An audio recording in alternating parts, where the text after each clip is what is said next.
I-discover natin itong hidden gem sa Quiapo, Manila. For today's video guys, andito ako sa Quiapo. Maingay, madaming tao, sobrang busy ng lugar na to.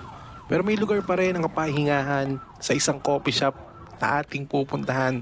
So let's go! Pasok tayo dito sa 5 and 2 Coffee House.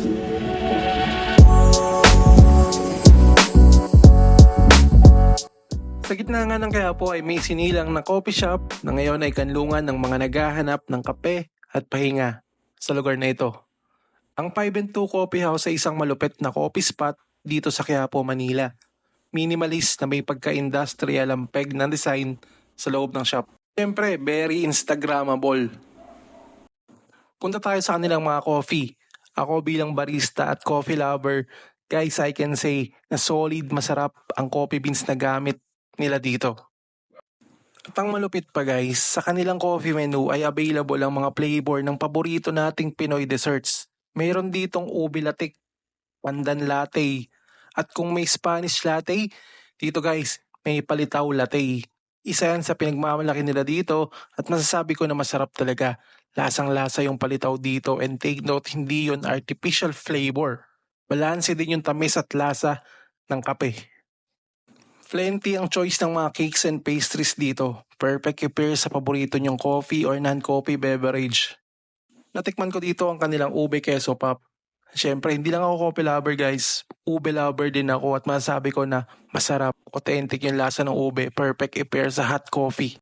Mayroon din silang ensaymada croissant at natikman din natin yan. Kung pasta lover naman kayo, mayroon din dito. A must try ang kanilang chicken pesto. And ito naman guys ang exciting part. Ang matikman ng mga unique nilang coffee offering na siguradong pasok sa panlasang Pinoy. Una sa specialty na natikman natin ay ang kanilang ube latte, espresso base, pero meron din silang non-coffee base nito. Ang creamy ng texture nito guys, special din yung ginamit nilang milk para dito. Hindi siya masyadong matamis, legit yung taste ng ube.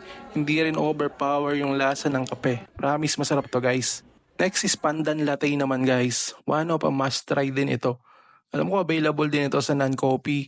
So first time kong makatikim ng pandan latte. So wala pa akong nakitang ganito sa ibang coffee shop. Interesting yung lasa niya guys. Try nyo din. And syempre last but not the least, this one really stands out. Ito ang kanilang palitaw latte. At isa ito sa kanilang specialty dito. Masarap siya guys. I think every coffee lover must try this. I'm very happy na gumawa sila ng ganito. Isipin mo yung classic Pinoy dessert na palitaw. Di na lang kinakain ngayon. Pwede mo na siyang inumin. At promise, masarap itong palitaw latte nila. Check nyo din guys itong kanilang menu. And that's all for this video. That's 5 and 2 Coffee House located in Quiapo, Manila. Please leave your 1 cent at the comment section.